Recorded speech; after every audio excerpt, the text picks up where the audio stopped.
If men define situation as real, they are real in their consequences. The Thomas Theorem by W.S. and D.I. Thomas. What does that mean? What is the meaning of what I just said? The meaning is that the interpretation of a situation causes the action. Hello and welcome back. I am Success Coach Shole Talbert, and we're continuing our discussion about the true power of beliefs.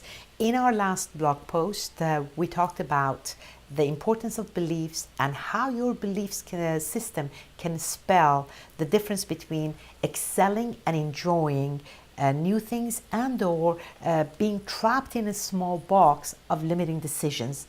In today's discussion, I'm going to reveal to you how you can protect yourself from other people's negative beliefs about what you can and cannot accomplish in this life. So, do other people's beliefs affect us? You bet. Now, in the past decade or so, we've seen a lot of celebration about self and encouraging people to seek out their true happiness and do everything they can to achieve their dreams.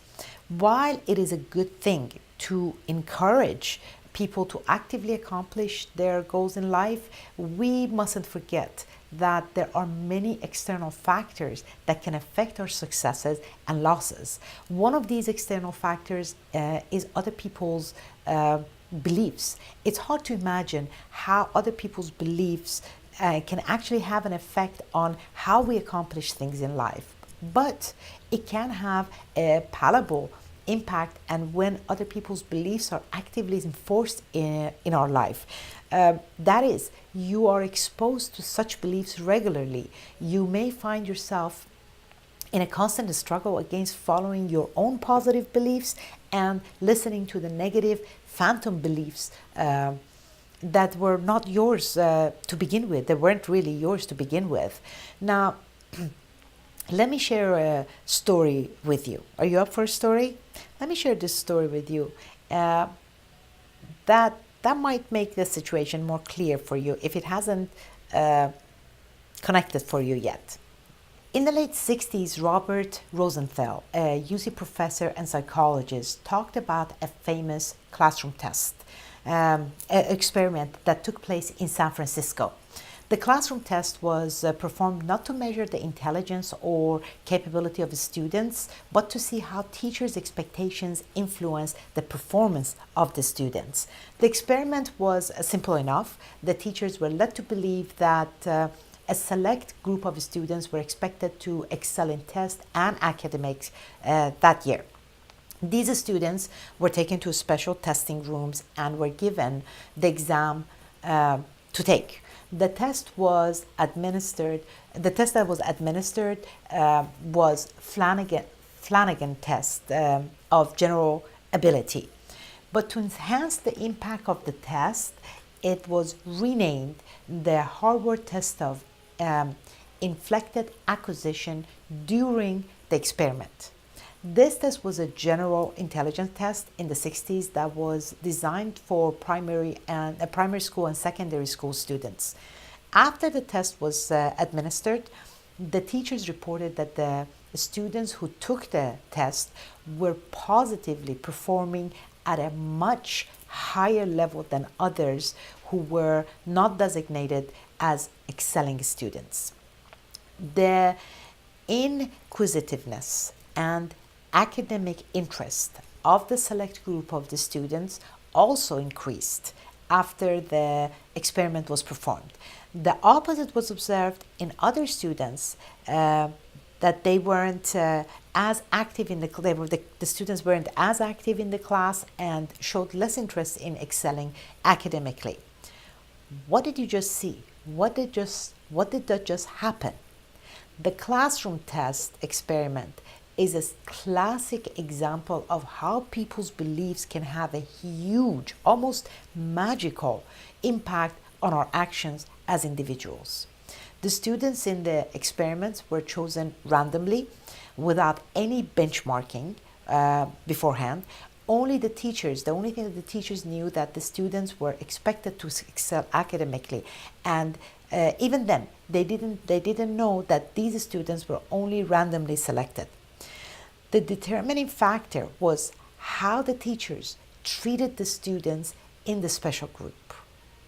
Because the teachers were informed that the group of the students was expected to excel in their academics, their expectations and behavior toward these students changed. The students perceived the sudden change in the teacher's behavior or teacher's attitude toward them, and subconsciously or unconsciously, they were given a positive boost in the right direction. This goes to show that even a short period of positive reinforcements can do wonders for ordinary people like you and me. How can we use other people's beliefs to our advantage? Well, the classroom test experiment also showed that if we imagine things to be true, then the outcome would be aligned with our beliefs. This can be a wonderful thing if your life is filled with people who believe that you can accomplish things and you are resourceful enough to surmount any obstacle. However, this reality is a double-edged sword. If you are surrounded by negativity and negative people, then the negativity can rub off on you. Negative beliefs about what you can and cannot accomplish can become part of your belief system.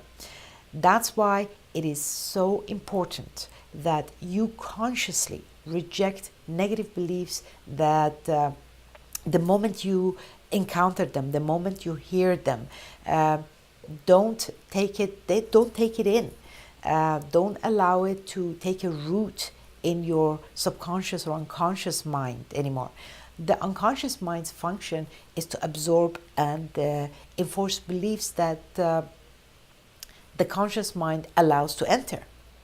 So you have to protect your own subconscious belief system from being polluted by other people's false beliefs and attitudes. That is the lesson for today. Don't allow the negativity of people around you, the environment around you, become your belief. Thank you for being with me today. This is Success Coach Shola Talbert signing off. And if you want to get more information about unconscious mind, how you can improve your life, and having tools to improve your life, please visit our website at www.nlpsuccesscoaches.com. Again, thank you, and I will see you on the next blog. Have a fantastic day and week.